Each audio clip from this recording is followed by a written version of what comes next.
যে মহাপ্রভু বলছেন চারটে উপায় অবলম্বন করে কেউ যদি ভগবানের নাম করে এই জন্মেই সে কৃষ্ণ নাম কৃষ্ণ প্রেম পাবে। হরে নাম বলো ভাই, হরে নাম বলো ভাই, হরে নাম বলো ভাই, হরে নাম বলো ভাই, হরে নাম বলো ভাই, হরে নাম বলো ভাই, হরে নাম বলো ভাই, হরে নাম বলো ভাই, কৃষ্ণ নাম বলো ভাই, হরে নাম বলো ভাই, নাম বলো ভাই, হরি বল নাম বলো, হরি বল হরি বল নাম বলো ভাই, কৃষ্ণ নাম বলো ভাই, হরি নাম বলো ভাই, নাম বলো ভাই, হরি নাম বলো ভাই, নাম বলো ভাই, হরি নাম বলো ভাই, হরি নাম বলো ভাই, কৃষ্ণ নাম বলো ভাই, হরি নাম, হরি নাম, হরি নাম বলো ভাই, হরি নাম, হরি নাম, হরি নাম বলো ভাই, কৃষ্ণ নাম বলো ভাই, হরি নাম বলো ভাই, তাই গৌর হরি বলো ভাই, হরি নাম বলো ভাই, হরি নাম বলো ভাই।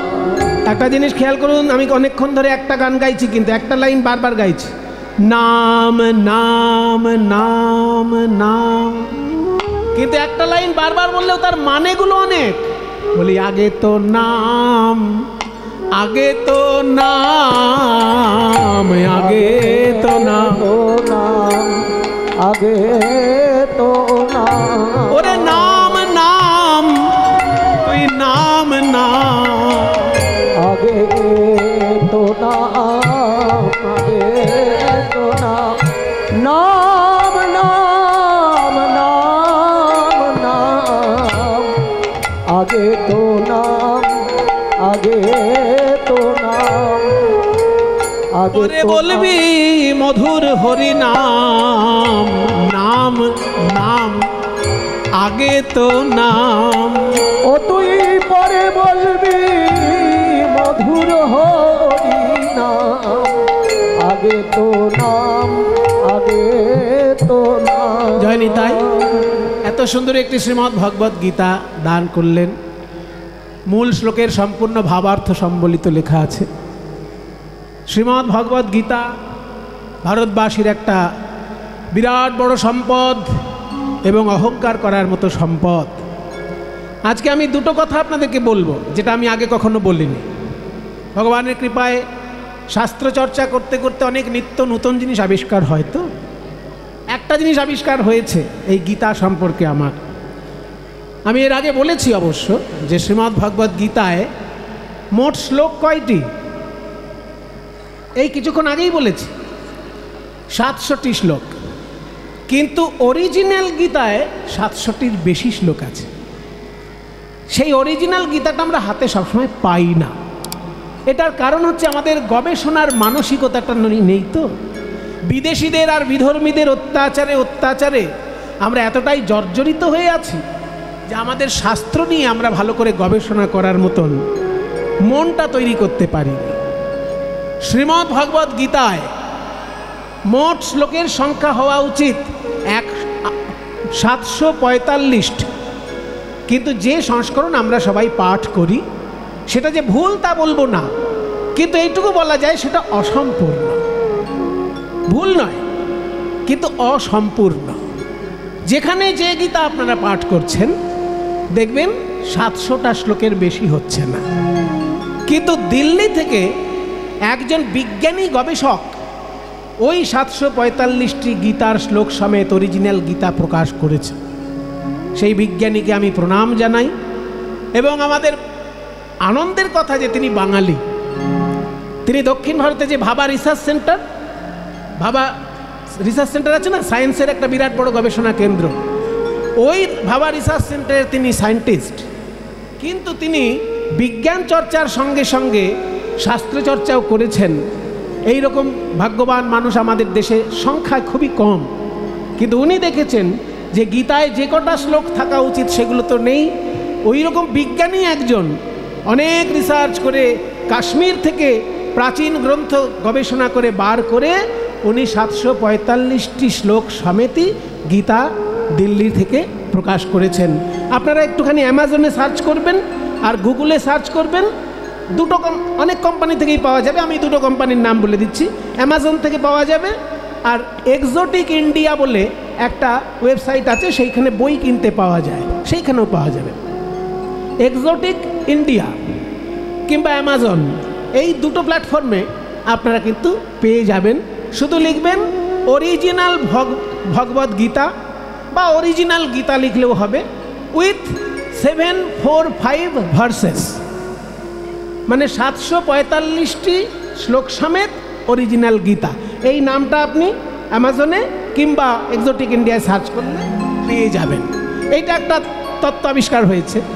আর একটা তত্ত্ব আবিষ্কার হয়েছে, সেটা হলো ভগবান শ্রীকৃষ্ণ যখন অর্জুনের জন্য কুরুক্ষেত্রের মাঠে দাঁড়িয়ে গীতার তত্ত্ব পরিবেশন করছেন, তখন কিন্তু উনি সব যে নিজের কথা বলছেন তা নয়, অন্যের কথাও কিন্তু প্রয়োজনে ব্যবহার করছেন।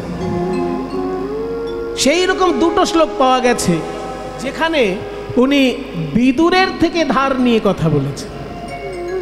বিদুর, মহাভারতের যে অসামান্য চরিত্র বিদুর, ধৃতরাষ্ট্র এবং পাণ্ডুর ভাই, সেই বিদুর কিন্তু মহাপণ্ডিত ছিলেন, নীতিশাস্ত্রের সব থেকে বড় পণ্ডিত। মহাভারতের চরিত্রদের মধ্যে নীতিশাস্ত্রে সব থেকে বেশি নিপুণ যিনি, তিনি হলেন বিদুর। সেই বিদুর যখন নীতি কথা বলেছিলেন ধৃতরাষ্ট্রকে, কখন বলেছিলেন আপনাদের যদি মনে না থাকে একবার মনে করিয়ে দিচ্ছি।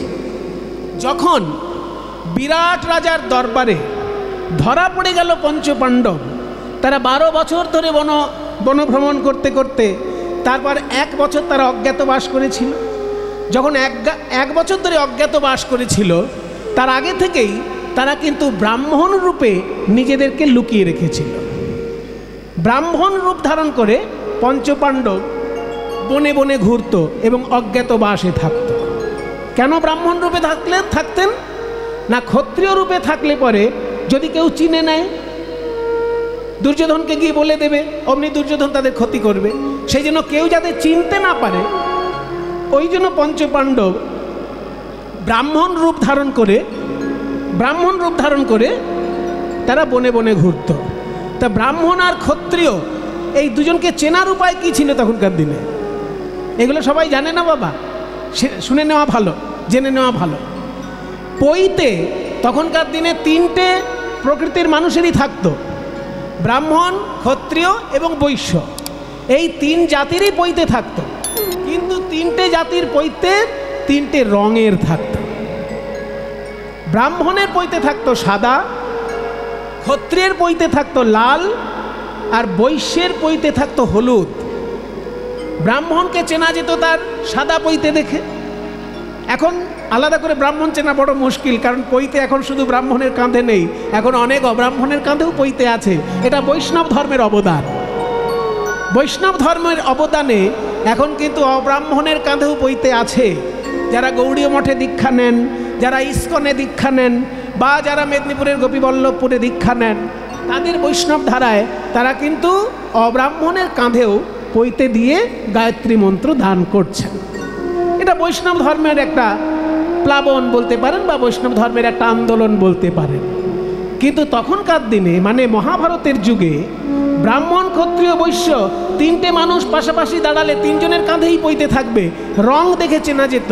সাদা পৈতে হতো ব্রাহ্মণের, লাল পৈতে হতো ক্ষত্রিয়ের, আর হলুদ পৈতে হতো বৈশ্যের।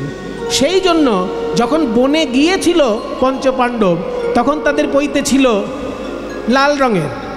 কিন্তু যখনই ওই বারণাবতের কাণ্ড ঘটল, যতগৃহদাহের ঘটনা যখন ঘটেছিল তারপর থেকেই কিন্তু তারা সাবধান হয়ে যায় এবং ওই কারণে তাদের রূপ পরিবর্তন করে তারা কিন্তু ব্রাহ্মণের রূপ ধারণ করে এবং জামা কাপড় তারা কুশের ব্যবহার করে, কুশের বস্ত্র, কম্বলের বস্ত্র তারা গায়ে দিয়েছিল। সেই জন্য যখন তারা 12 বছর বনবাস করার পর 1 বছর অজ্ঞাতবাস করার পর ওই অভিমন্যুর সঙ্গে উত্তরার বিবাহ যখন হয়, অভিমন্যু আর উত্তরার বিবাহ প্রসঙ্গে সকলে আস্তে আস্তে নিজেদেরকে পরিচয় দিতে থাকেন, তখন তাদেরকে চেনা যায়। সেই সময় ধৃতরাষ্ট্র পাঠিয়েছিলেন সঞ্জয়কে যে যাও পঞ্চপাণ্ডবের কাছে গিয়ে আমার বাণী বলে এসো, পঞ্চপাণ্ডব কি চায় আমায় জানাও। তখন শ্রীকৃষ্ণ এসে পঞ্চপাণ্ডবদেরকে পরামর্শ দিয়েছিলেন যে যুদ্ধ করার দরকার নেই, তোমরা বলো অর্ধেক রাজত্ব আমাদের দিয়ে দিক, কিংবা অর্ধেক রাজত্ব যদি আমাদের না দেয় 5 ভাইয়ের জন্য 5টা গ্রাম দিয়ে দিক, তাতেই আমরা সন্তুষ্ট থাকব, তোমরা ভালো মানুষ, তোমাদের যুদ্ধ দরকার নেই। তখন পঞ্চপাণ্ডব বলেছিল শ্রীকৃষ্ণ যা বলবে সেটাই আমাদের শেষ কথা, আমরা শ্রীকৃষ্ণকে ভালোবাসি, ও যেটা বলবে সেটাই শেষ কথা, তাই 5টি গ্রাম কিংবা অর্ধেক রাজ্য এই কথা বলে যখন পাঠালো যুধিষ্ঠির, সেই সময় ধৃতরাষ্ট্র করলো কি জানেন? দুর্যোধনের সঙ্গে আলোচনা করে জানিয়ে দিল 5টা গ্রামও দেওয়া যাবে না, অর্ধেক রাজত্বও দেওয়া যাবে না, বরং তোমরা যেন যুদ্ধ করো না এইটা কথা লিখে দাও। পঞ্চপাণ্ডব তখন বলল যে ওইটা আমরা লিখে দিতে পারি, কারণ আমরা যুদ্ধ করতে চাই না, কিন্তু যদি কেউ গায়ে পড়ে আমার সঙ্গে যুদ্ধ করে আমি করব না। যেমন ভারতবর্ষ পাকিস্তানের সঙ্গে যুদ্ধ করতে চায় না, কিন্তু পাকিস্তান যদি জঙ্গি পাঠিয়ে পাঠিয়ে আমাদের পাড়াতে পাড়াতে বোম ফাটিয়ে বেড়ায়, তাহলে আমরা যুদ্ধ করব না। পাকিস্তানের সঙ্গে যতবার ভারতের যুদ্ধ হয়েছে এইভাবেই তো হয়েছে। ভারত কখনো নিজের ইচ্ছায় পাকিস্তানের সঙ্গে যুদ্ধ করেনি, বারবার পাকিস্তান জঙ্গি পাঠিয়ে পাঠিয়ে আমাদের ভারতবর্ষটাকে নষ্ট করার চেষ্টা করেছে, আর ভারতবর্ষ তখন পাকিস্তানের সঙ্গে যুদ্ধ করেছে। এটাই ছিল পাণ্ডবদেরও দৃষ্টি যে আমরা কারোর সঙ্গে যুদ্ধ করতে চাই না, কিন্তু আমাদের সঙ্গে যদি গায়ে গা লাগিয়ে কেউ যুদ্ধ করে তাকে তো শায়েস্তা করতেই হবে। এই সময় সঞ্জয়কে দিয়ে যুধিষ্ঠির এই কথা বলে পাঠিয়েছিলেন ধৃতরাষ্ট্রের কাছে। ধৃতরাষ্ট্রকে যখন যুধিষ্ঠির বলে পাঠালেন যে আমরা যুদ্ধ করব না এ কথা দিতে পারি না, যুদ্ধ যদি আপনারা করেন আমরা তার উত্তর দিব, আমরা নিজে থেকে যুদ্ধ করব না। সেই সময় সঞ্জয় এসে ধৃতরাষ্ট্রকে যা তা কথা শুনিয়েছিলেন, বলেছিলেন যে আপনি আমাদের মধ্যে একজন গুরুজন, কিন্তু আপনি পাণ্ডবদেরকে নিজের ছেলে বলে মনে করেন না, শুধু দুর্যোধন আর ওই 100 ভাইকেই শুধু আপনি ছেলে বলে মনে করেন। আপনার মতন দুর্ব্যবহার ওই পাণ্ডবের কাছে আমি কখনো পাইনি, আপনাকে যা বলার কাল সকালে বলবো, এখন কিছু বলবো না। এই বলে তিরস্কার করে যখন সঞ্জয় চলে যায়, সেই সময় রাত্রের ঘুম নষ্ট হয়ে যায় ধৃতরাষ্ট্রের, যে সঞ্জয়ের মতন আমার আজ্ঞাবহ সেবক, সে আমাকে এত বড় কথা শুনিয়ে গেল যে আমি নাকি দুর্ব্যবহার করি। তখন বিদুরকে ডেকেছিলেন ধৃতরাষ্ট্র, বিদুর তুমি এসে আমাকে বলো আমি কি সত্যিই দুর্ব্যবহার করি, আমি তোমার কাছে নীতি তত্ত্ব জানতে চাই। এই সময় বিদুর নীতি বলেছিলেন, আপনারা যদি এটা কেউ মানে নিজেরা চর্চা করতে চান তাহলে আমি বলে দিচ্ছি, বাড়িতে যদি মহাভারত থাকে, মহাভারতের তো 18টা পর্ব আছে, তার মধ্যে উদ্যোগ পর্বে আপনারা এই অংশটা পাবেন। আদি, সভা, বন, বিরাট, উদ্যোগ, পরপর যদি আপনি মহাভারতের পর্বগুলো দেখেন, প্রথমে আদি পর্ব, তারপর সভা পর্ব, তারপর বন পর্ব, তারপর বিরাট পর্ব, তারপরে উদ্যোগ পর্ব। ওই উদ্যোগ পর্বতে দেখবেন সারা রাত্রির ধরে ধৃতরাষ্ট্রকে 2 জন তত্ত্ব শিক্ষা দিয়েছিলেন। অনেক তত্ত্বকথা সেখানে বলা আছে। তত্ত্বকথা শুধুমাত্র কীর্তনের আসরে শোনা নয়, শাস্ত্র চর্চা করে দেখবেন তত্ত্বের একেবারে বিরাট সমুদ্র আমাদের শাস্ত্রের মধ্যে রয়েছে। আমি তো 1-2 আপনাদেরকে বলতে পারবো, কটার বলতে পারবো। সেইখান থেকে আমি 2টো আবিষ্কার করেছি যে ওখানে বিদুর যে কথাগুলো শুনিয়েছিলেন ধৃতরাষ্ট্রকে, পরবর্তীকালে সেই কথাগুলোর মধ্যে 2টো কথা শ্রীকৃষ্ণ অর্জুনকে বলেছিলেন গীতার মধ্যে। সেই দুটো শ্লোক আমি আজকে আপনাদের কাছে নিবেদন করব। একটা শ্লোক হচ্ছে, বিদুর একটা দামি কথা বলেছেন ধৃতরাষ্ট্রকে, যে স্বর্গে যদি কোনো মানুষ যেতে না পারে, এই পৃথিবীতে থেকে সে স্বর্গের তিনটে জিনিস উপলব্ধি করতে পারে। ভালো করে শুনে রাখুন, যে মানুষ মরে গিয়ে স্বর্গে যাবে না নরকে যাবে সেটা তো কেউ বুঝতে পারছে না, সেটা বোঝা সম্ভব না। কিন্তু এই পৃথিবীতে থেকে যদি কেউ স্বর্গের উপলব্ধি করতে চায়, তার কাছে তিনটে জিনিস উপলব্ধি সে পাবে। সেই তিনটে উপলব্ধি কি কি? বিদুর যা বলেছেন গীতার মধ্যে শ্রীকৃষ্ণ সেই একই কথা, হুবহু একই কথা বলেছেন।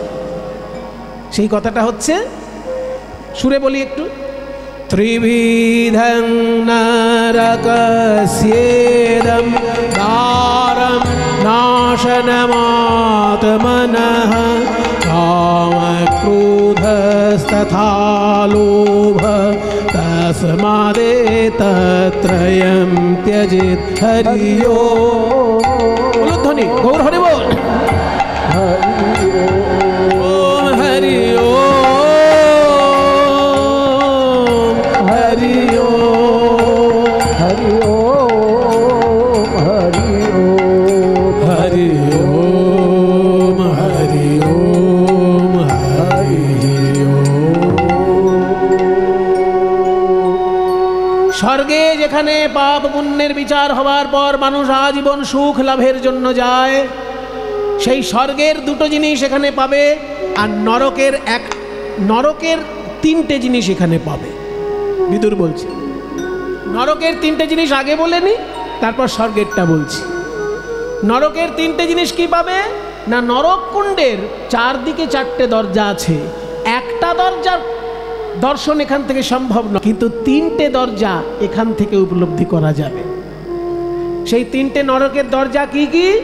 গীতায় বলেছেন শ্রীকৃষ্ণ ভীষ্ম পর্বে, আর উদ্যোগ পর্বে বিদুর বলছেন ধৃতরাষ্ট্রের কাছে, যে ত্রিবিধং নরকস্যেদং দ্বারম, নরকের তিনটি দরজা এই পৃথিবীতেই আছে, যে কোনো একটা দরজায় ঢুকে পড়লে নরকে পৌঁছে যাবে মানুষ।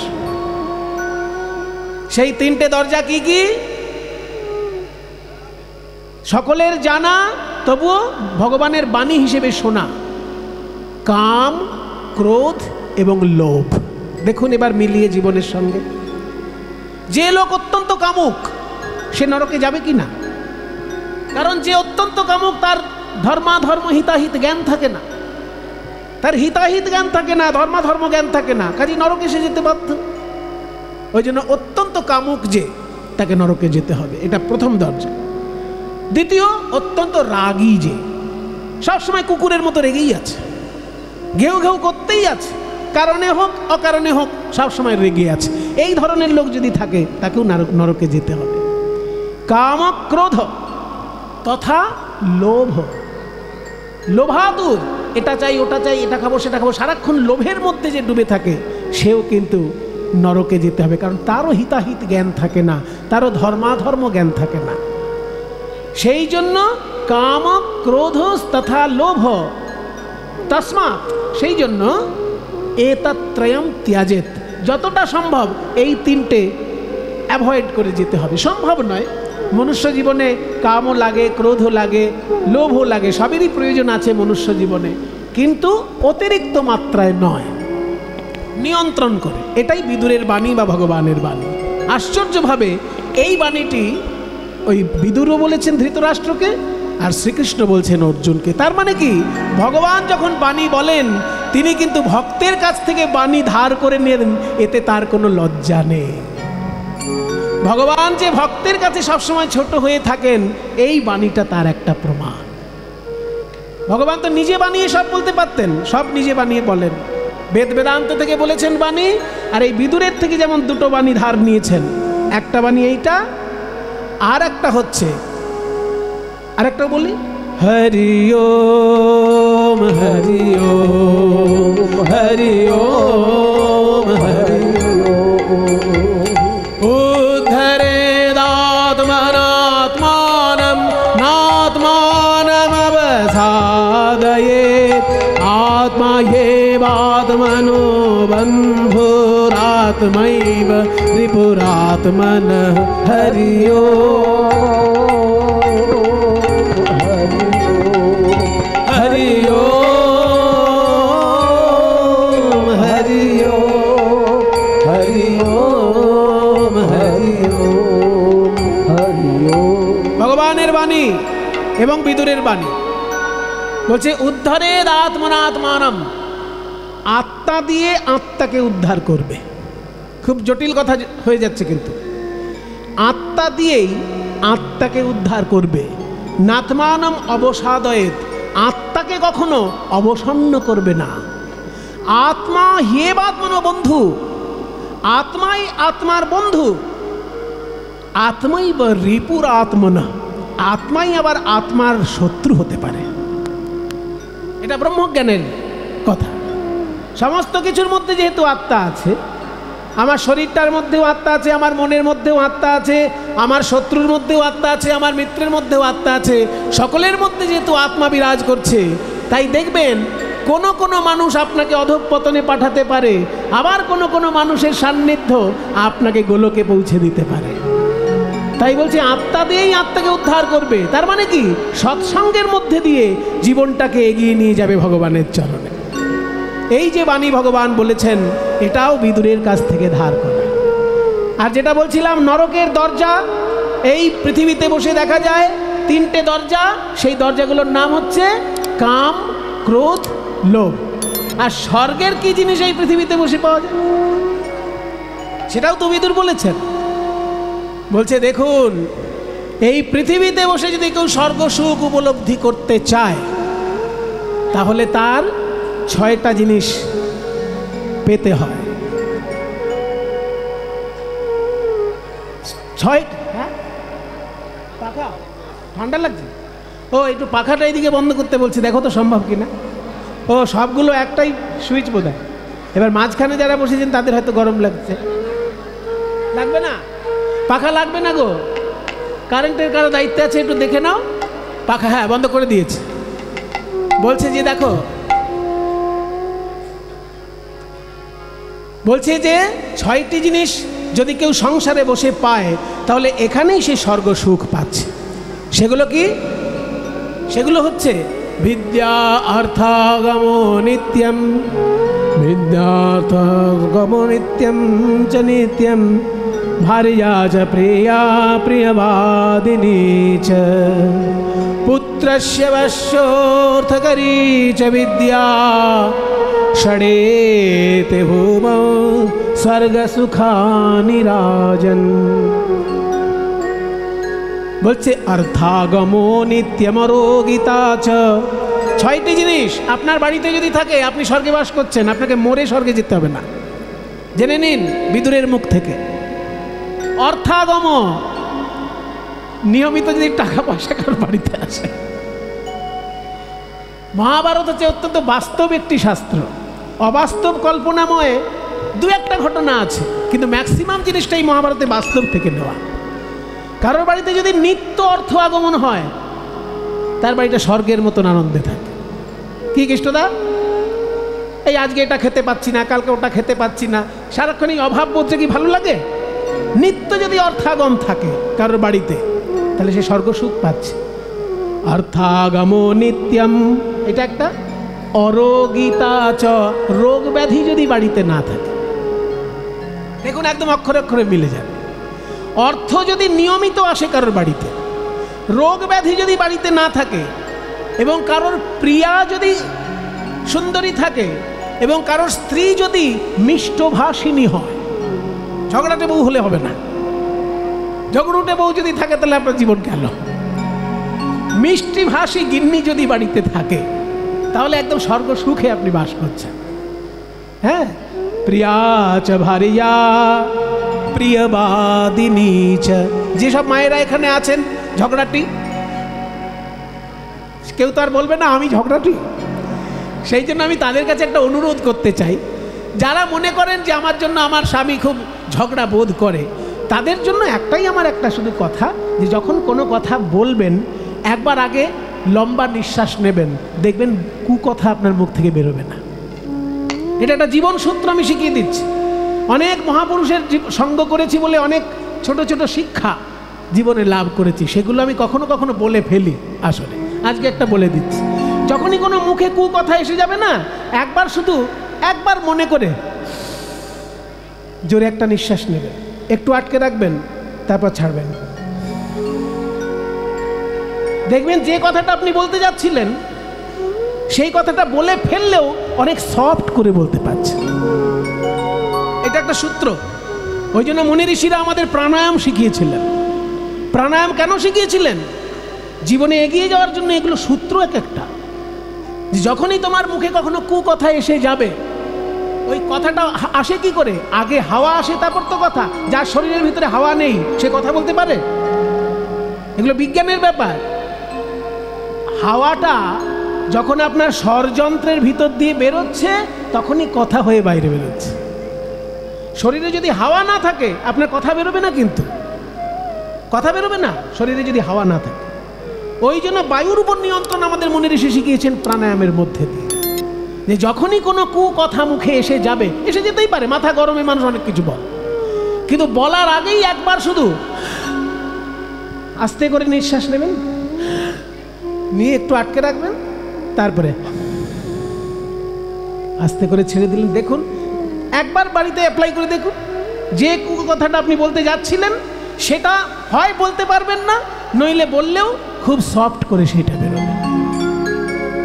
ওই জন্য যুধিষ্ঠির বলছেন যে আমাদের স্বর্গসুখ এই পৃথিবীতে আমরা বসে পেতে পারি যদি ঘরে নিত্য অর্থাগম হয়, আর যদি রোগ ব্যাধির বালাই বাড়িতে না থাকে, এবং ভার্যা যদি প্রিয়বাদিনী হয়। প্রিয়া চ ভার্যা প্রিয়বাদিনী চ। আরো দুটো বাকি রইল। পুত্রশ্চ বাস্য, পুত্রশ্চ বাস্য। পুত্র মানে এখানে শুধু ছেলে নয়, এখানে পুত্র মানে সন্তান, মানে ছেলে বা মেয়ে যাই হোক, তোমার সন্তান যদি তোমার কথা শুনে চলে তাহলে তুমি এখানেই স্বর্গ সুখ পেয়ে যাচ্ছ, মরে স্বর্গে যেতে হবে না। তোমার সন্তান যদি তোমার কথা শুনে চলে, পুত্রশ্চ বাস্য। আর একটা কি মজার কথা, অর্থ করি চ বিদ্যা। যে বিদ্যা তুমি শিখেছ সেটা যদি কাজে লাগে, এমন কিছু কিছু বিদ্যা আছে কাজে লাগানো যায় না কিন্তু শেখা আছে, সেটা কোনো মানে হবে না। যে বিদ্যা তুমি শিক্ষা লাভ করেছো সেইটা যদি তোমার কাজে লাগাতে পারো, এইখানে বসেই তুমি স্বর্গ সুখ পাচ্ছ। এই যে কৃষ্ণবাবু কত কষ্ট করে খোল বাজনা শিখেছেন, এটা উনি এত সুন্দর বাজাতে পাচ্ছেন, আপনাদেরকে আনন্দ দিচ্ছেন, আপনার হরিবোল বলে হাত তুলছেন। যদি এটা উনি করতে পারেন, এখানে উনি স্বর্গ সুখ পাচ্ছেন। উনি কবে স্বর্গে গিয়ে সুখ পাবেন সেই দরকার নেই। তোমার জানা বিদ্যাটা যদি কাজে লাগাতে পারো, এই পৃথিবীতেই তুমি স্বর্গ সুখ পাচ্ছ। এগুলো একদম বাস্তব জ্ঞান, বিদুরের মুখ থেকে বেরিয়েছে ধৃতরাষ্ট্রের কাছে। প্রিয়া চ ভার্যা প্রিয়বাদিনী চ, পুত্রশ্চ বাস্য অর্থ করি চ বিদ্যা, ষড়ানি তে স্বর্গ সুখানি রাজন। হে মহারাজ, এই 6টি পৃথিবীতে বাস করে স্বর্গের সুখ উপলব্ধি করছে মানুষ। আর একটা জিনিস বলেছেন যে যদি কেউ জীবনে উন্নতি চায়, 6টা জিনিস তাকে ত্যাগ করতে হবে। এই শ্লোকটা আবার বিদুরের কাছ থেকে ধার নিয়েছিলেন চাণক্য। চাণক্য বিদুরের কাছ থেকে এইটা নিয়ে তার গ্রন্থের মধ্যে লিখে দিয়েছে।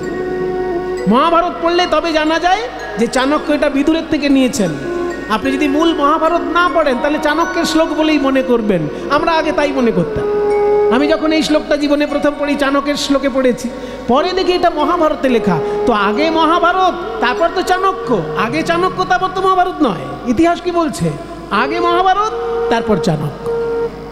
সেই জন্য চাণক্য এই শ্লোকটা মহাভারতের বিদুরের কাছ থেকে নিয়ে নিজের নীতিগ্রন্থে লিখেছেন। কি না, জীবনে যদি কেউ উন্নতি করতে চাও ভাই, 6টা জিনিস তোমাকে কখনো ভুললে চলবে না। 6টা জিনিস তোমাকে ত্যাগ করতে হবে।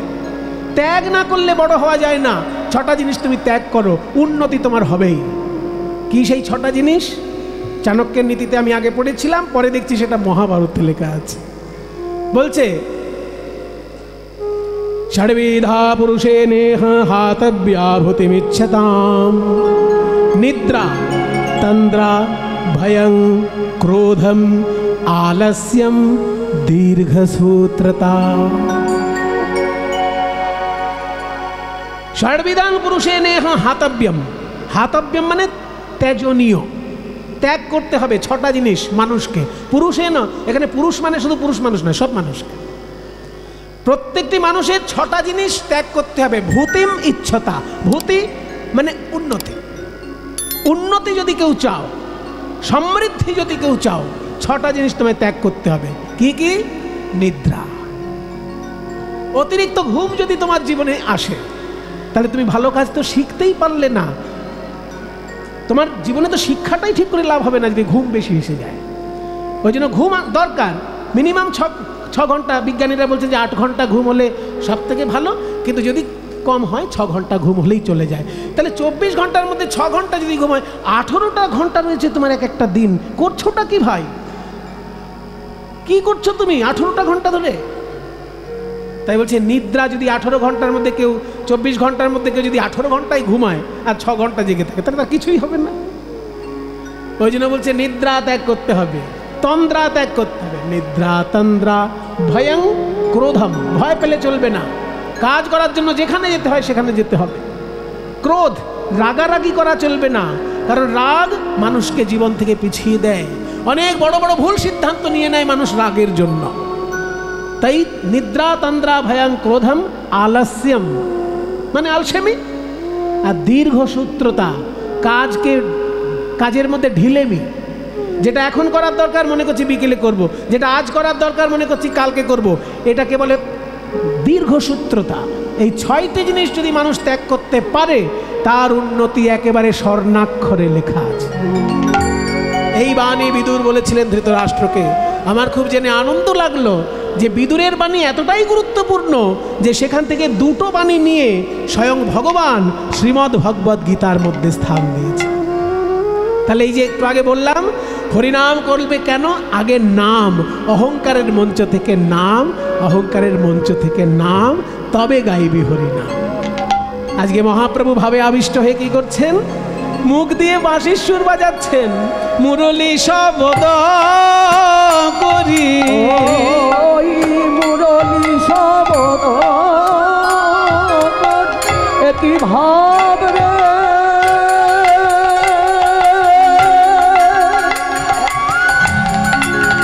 ভাব নিধি প্রভু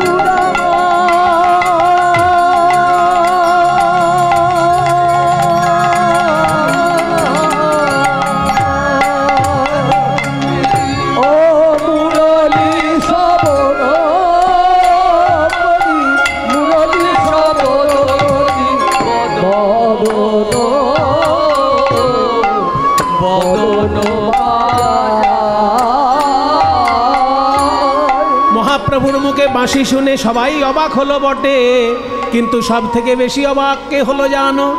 যে মহাপ্রভুর 48 বছরই সঙ্গে ছিল, ছোটবেলা থেকে মহাপ্রভুর শেষ দিন পর্যন্ত যে সঙ্গে ছিল, তার নাম গদাধর।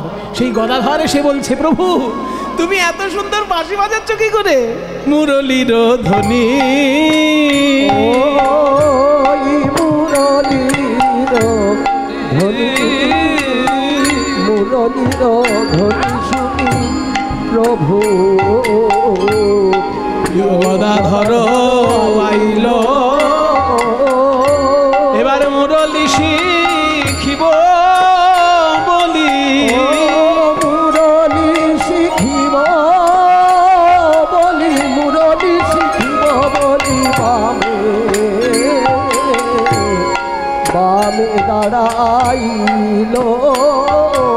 গদাধর মহাপ্রভুকে বলে, ওরে গৌর সুন্দর, ওহে গৌর সুন্দর, তোমার মুখে কঠিন কঠিন সংস্কৃত শ্লোক শুনেছি, তোমার মুখে মধুর মধুর কীর্তনের সুর শুনেছি, কিন্তু এমন বাঁশির সুর কখনো শুনি নাই।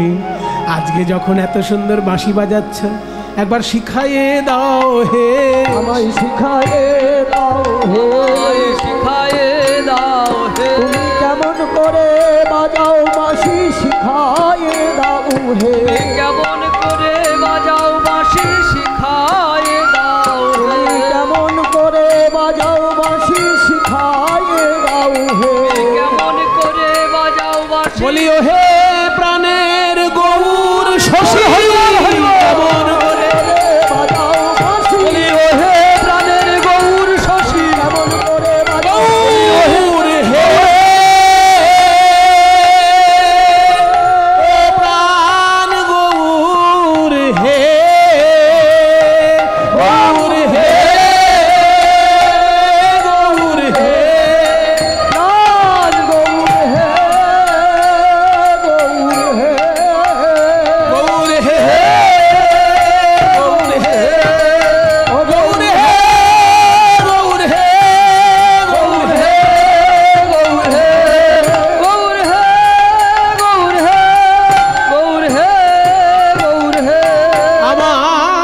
রসি শিখাইয়ে দাও আমায় গৌরসুন্দর বলছেন, শোনো গদাধর, শিখবো বললেই তো শেখানো যায় না, আগে আদব কায়দা শিখতে হয়, আদব কায়দা।